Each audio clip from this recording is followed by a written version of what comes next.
Treasurer, thank you so much for that and for giving us another rundown and snapshot of exactly what is in this budget.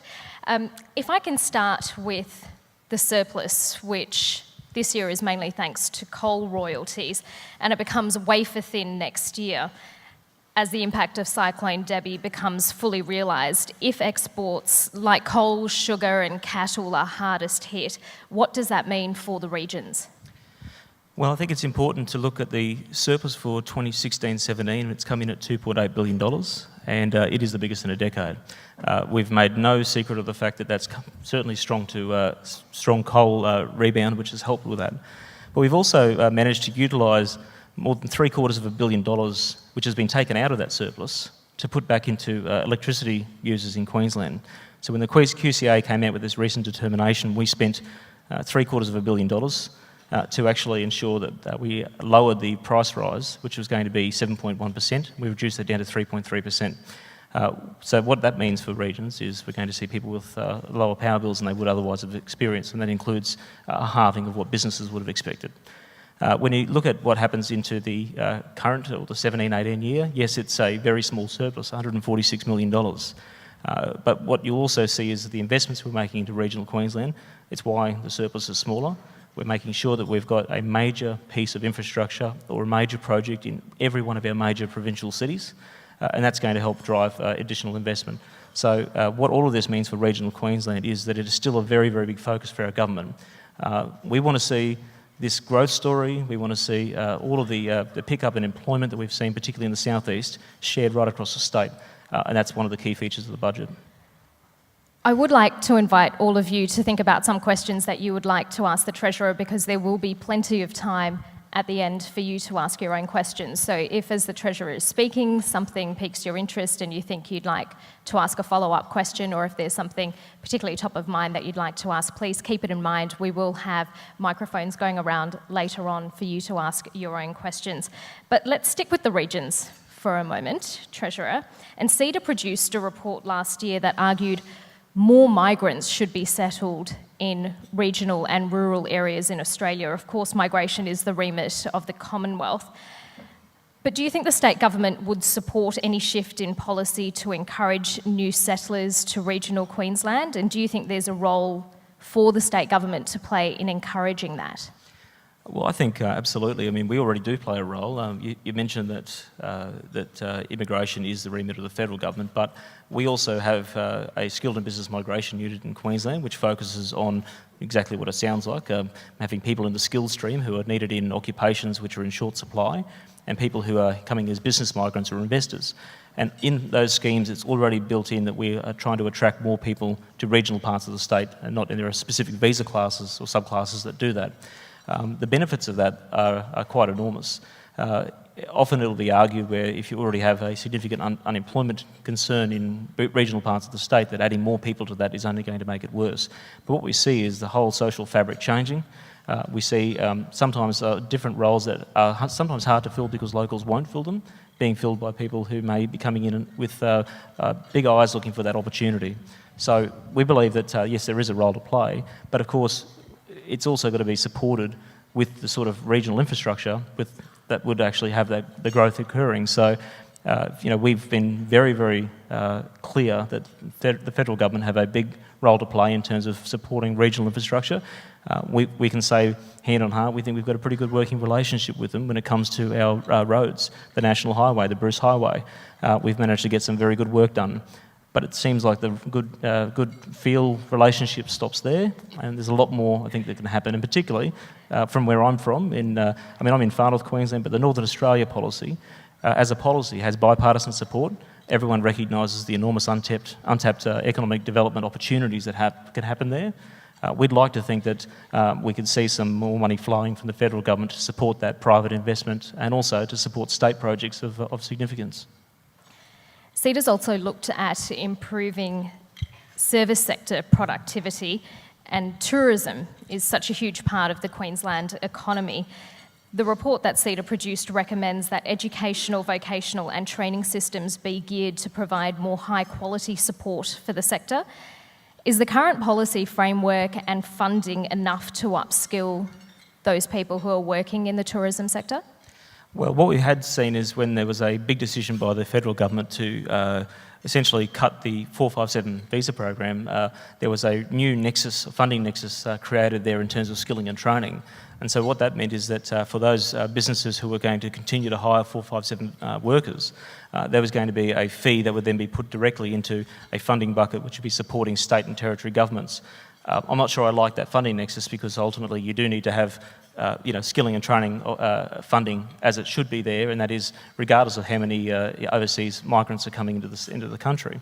But we created Jobs Queensland when we came into government, and that's a body that is working on looking at those trends and the areas we think we're going to need more people. They've looked very closely at the workforce that's going to be required to support a full rollout of the National Disability Insurance Scheme, for example, which is going to be going right across the state and will have even more challenges in regional Queensland. So tourism, to get to your point, is such an important area. I think what we're seeing now is that, and again, speaking from experience from tropical North Queensland, we've seen a massive resurgence in tourism, both in terms of the additional flights that we've been attracting, but also the favourable dollar. But all of this is not just bringing in more overseas visitors who are spending more time and more money here, but they're also coming over and bringing ideas of investment with them. And we've seen a significant pickup in tourism investment, either happening or prospective. And that's a big part of why we're excited about it. So people can now see a career in tourism. And that's also got to be important because it's not seen as a stepping stone or a part-time thing that people will just work through in order to get to their ultimate job. So what more can be done in that space? And is there in particular the kind of, going back to the framework question, in place to help those workers become more skilled in that particular sector? Oh, I've got to say, I believe right now, whether it's Tourism Events Queensland or whether it's the Tourism Industry Council, we've got people who are drawn from the industry, who are providing such fantastic ideas into how to grow that sector, to make it not only just competitive globally, but to be a leader globally.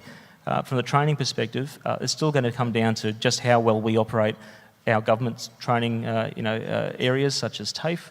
But we've invested a lot of money into TAFE to try to refocus it and to give the opportunity for courses that are actually relevant right now in the industry sectors that have the most growth potential, and you'll see a lot of that happening in regional Queensland. I will just add though, another part of my role as Trade and Investment Minister is being the government's champion for international education. And when you look at the opportunities, we've got about 111,000 international students in Queensland right now. It's the biggest number we've ever had, and of course that is a really big opportunity. It is an export, and people often forget that, but it is also an opportunity to have a greater and more skilled workforce, to have those sorts of courses being offered to help local people get into them as well. And then the people who come over here as international students, they'll go home to their home country, they'll become great ambassadors for their experience, but hopefully they'll go back with either an English language college experience, some other vocational experience or a tertiary experience, and become a thought leader or a business leader in their own country and come back and invest. So they're all good things, but I think you can't talk about the growth in tourism without looking at its companion piece, and I believe that's where some of the international education comes in.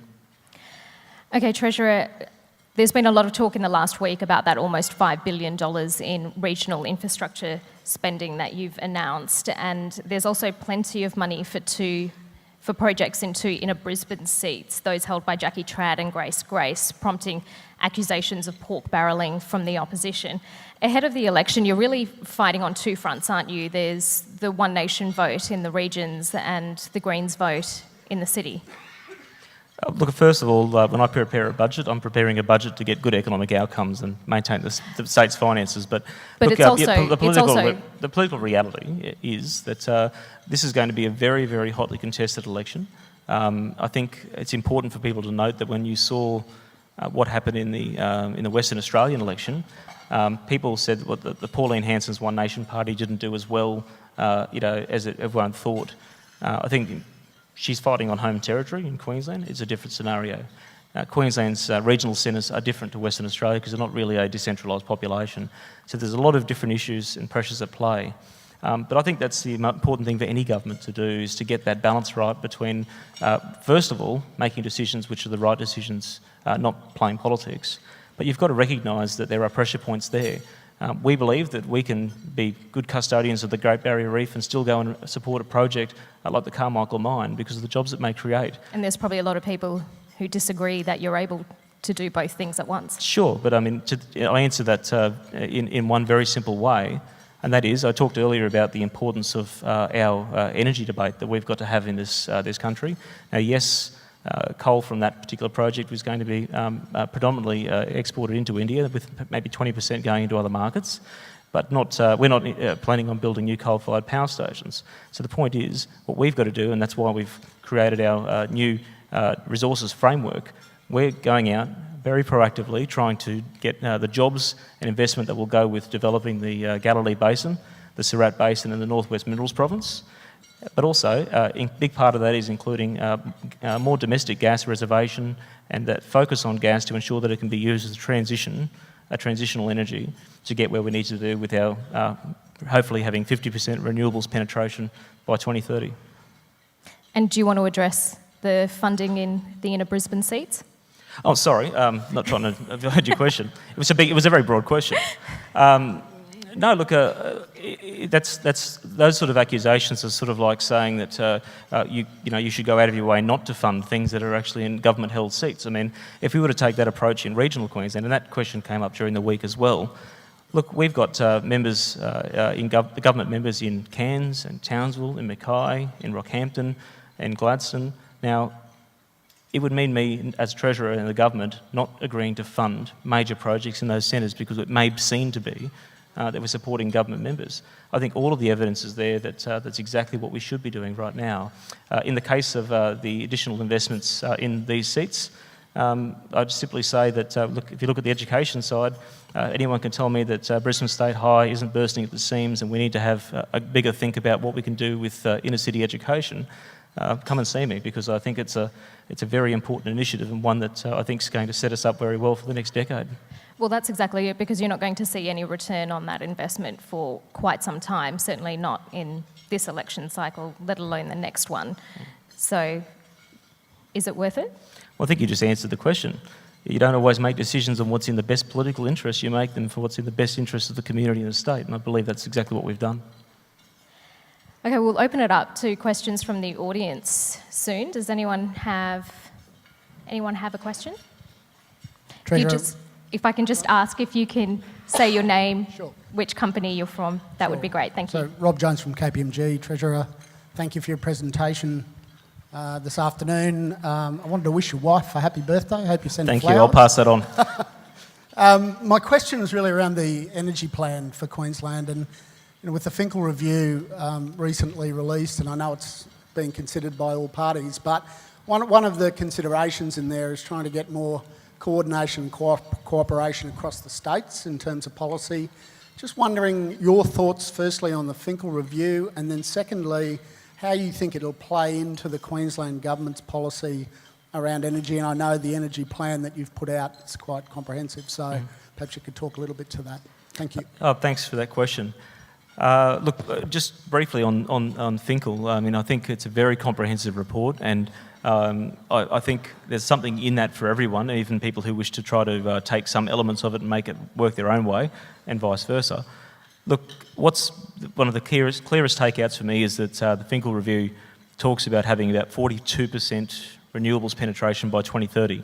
Now, I know that's about 8% different to what our state target is, but the point is that's much higher than a lot of people would have anticipated. They probably would have thinking maybe 25% would have been what the outcome would have been. So the key drivers for that are that there's a lot more bankability in terms of renewable projects, and of course you're going to see some of the return on investment for people putting money into new endeavours like coal-fired power stations, irrespective of what age or what technology they are. There's going to be a diminishing value in those assets, probably more so than the renewables. So there's an economic and a climate and energy reason why that's happening. But look, Queensland should be the powerhouse of the nation. I firmly believe that.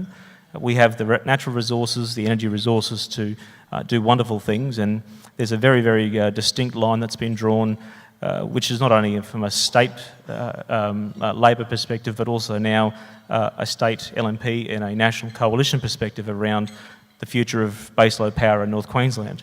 We don't believe that a new coal-fired power station is the answer, regardless of what it has in terms of technology with carbon capture. The point is, if you can do that more cheaply and very effectively, as our proposal is, and that is putting hydro onto the Burdock and Falls Dam, it's the right step, it's the right way to go. And then we need to look at what our other assets look like.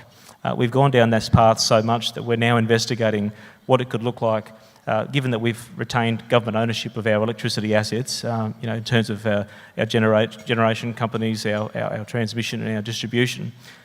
Looking at what happens in the GenCo space, we're actually now considering developing a new CleanCo, or a clean energy generation company, which may bring together some of the assets of our existing generation companies, and then also look at the new investments that are happening in renewables.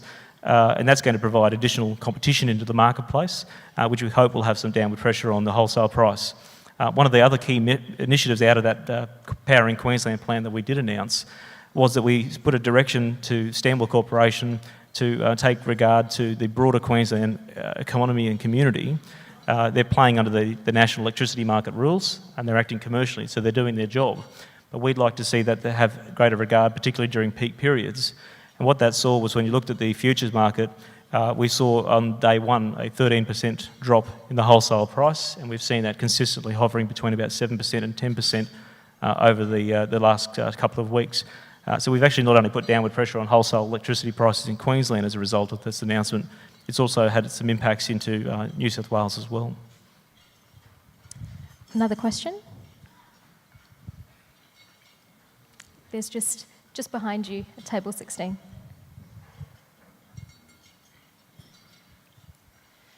Hi Treasurer, Susie Baxter from Colin Biggers and Paisley. I'm curious, under your both Moving to Queensland campaign and also your investment attraction for endless opportunities to invest here, how are you offering and what are you offering to foreign investors to either co-invest or multi-invest with companies here and across Australia in the various opportunities here, in particularly those sectors of the future that you mentioned, renewables being one that's certainly of interest, and also tourism infrastructure and transport infrastructure, for example?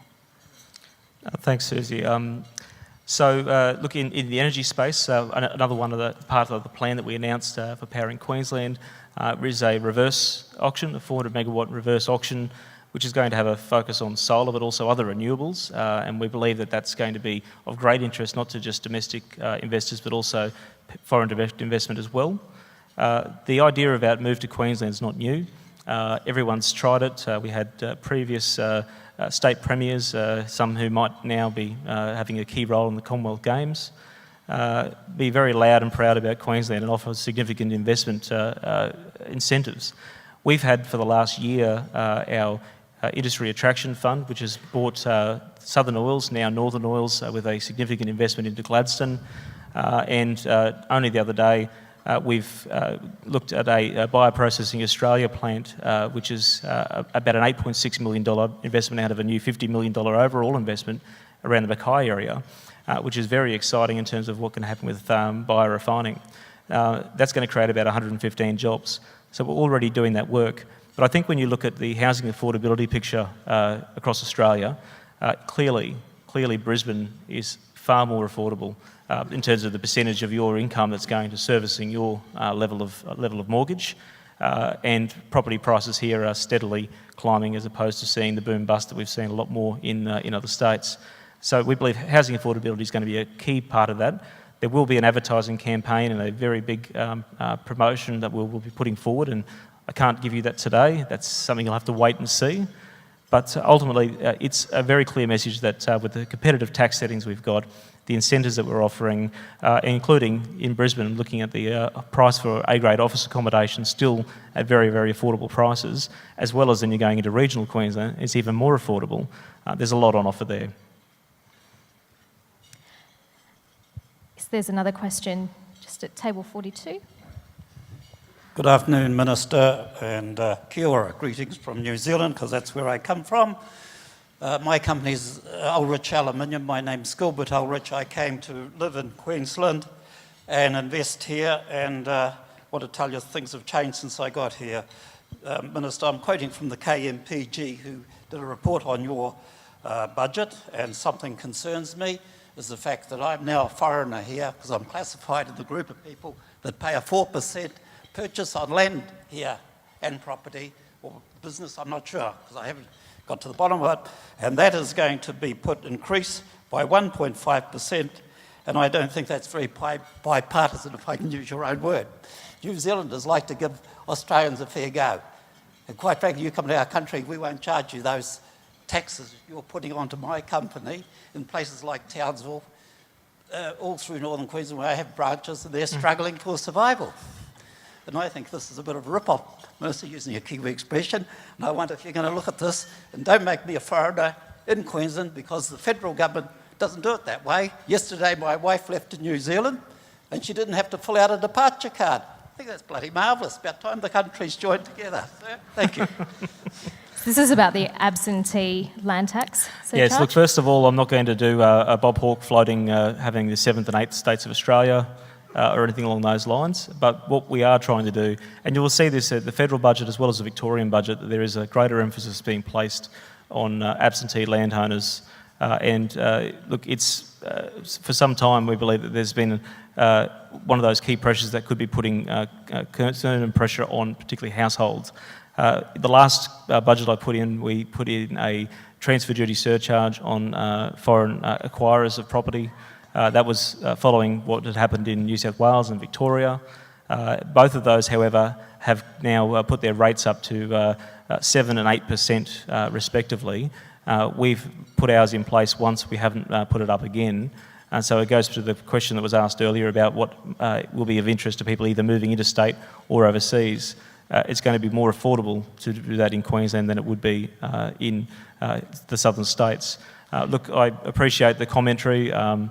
Look, the one thing I know in this job, after being Treasurer for 3 years and being an MP for nearly 9, is that you can't please everybody. And look, we believe we've got to get the balance right between making our incentives there for business attraction, same time allowing the right sort of tax revenue situations to be put in place.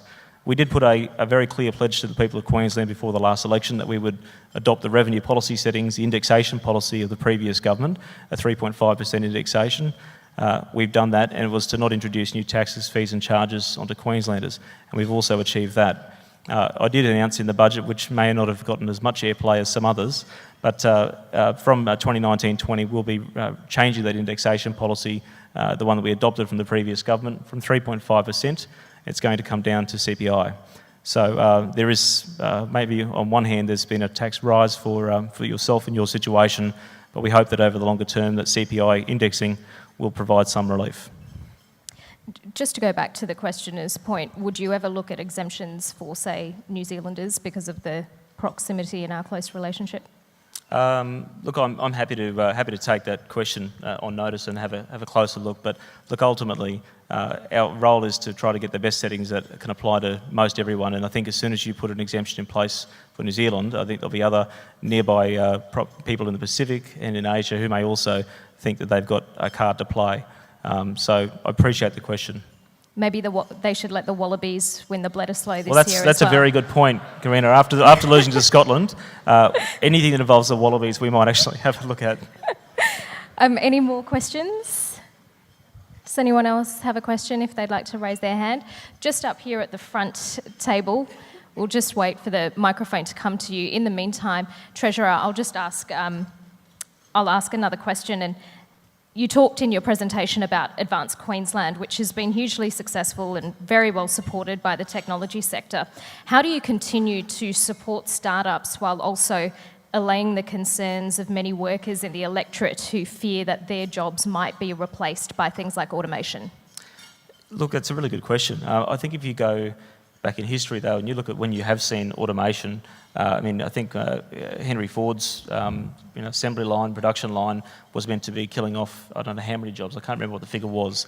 What we've seen, every time we've seen advances in technology, we've usually seen the corresponding jobs to go with it, whether it be in terms of coming up with new innovations, maintenance, support, but usually it's an expansion of our services industry. So I understand that there is a concern and a reticence there by some people who feel their jobs may be getting taken away and that technology is overtaking them. Can I say that the same view that is held about people in manufacturing, that manufacturing is dead? I don't think it's dead at all. I think it's evolving.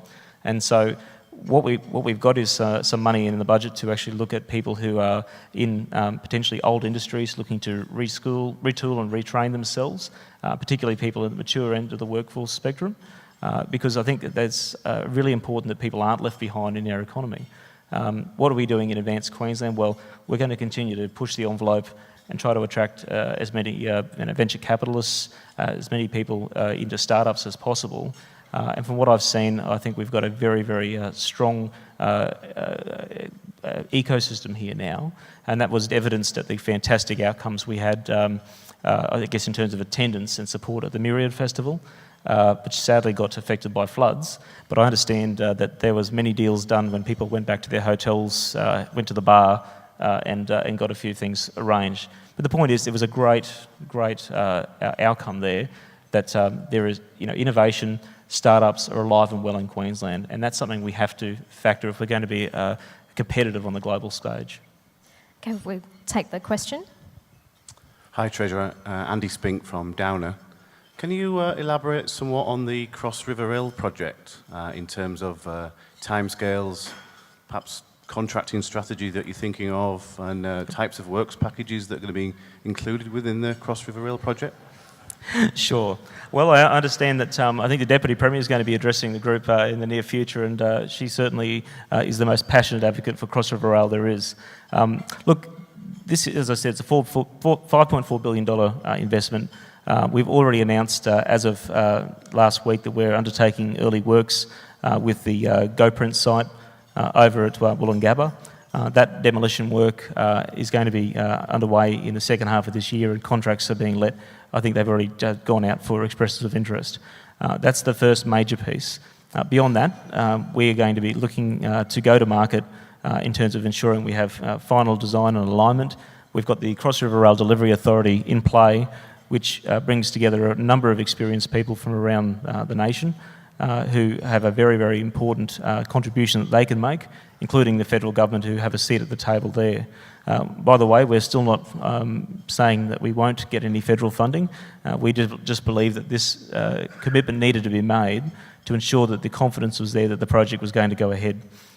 So in terms of the works packages, that will be worked through over the coming months. But make no mistake, this project is one that is happening. It should be seen, as I said, not just as a rail transport infrastructure project. It is going to have a big impact, we believe, on traffic flows and congestion in the southeast. But more importantly, I'm very excited by the fact that someone who is looking to come from overseas or interstate, or even Queenslanders right now who are in the construction industry, they'll know, and their firms that they work for will know, that there's going to be ongoing opportunities for work. And I believe that there'll be lots of spin-offs from that as well. So look, I can't give you much more detail today, but except to say that I think even the term Cross River Rail is not as well understood or well known by some. But if you do say to people that we need a second river rail crossing and that they want to have something that's going to improve their opportunities to get to work in a more timely way, that's certainly a very strong selling point indeed. We'll probably leave the audience questions there. Treasurer, I don't think we can probably wrap this up without me at least being cheeky enough to ask you when the election might be. It's going to be sometime between now and next March. There's a lady who has a very good idea. She's currently on a trade mission overseas, but I'll be sure to pass on your question to her and see if she can come back to you, Karina. Is it this year? I'll have to get back to you. Okay. But look, can I just say that one of the reasons we put a very strong emphasis on this budget is because it is, in anyone's language, the last budget that would be seen before an election. It's not trying to be an election budget in itself. It's trying to continue the momentum and the work that we've done. But ultimately, the initiatives in this budget are very important because we believe over the coming months, it's going to be something that Queenslanders will want to have a lot of discussion about. And just very quickly, are you wearing CEDA socks? Yes, I am. I was given these socks in my first budget address, and Kyle has been on to me to make sure I was wearing them, and I can safely say I'm wearing the socks today, Kyle. I think on that's a pretty good note to finish on if you'd all like to thank the Treasurer.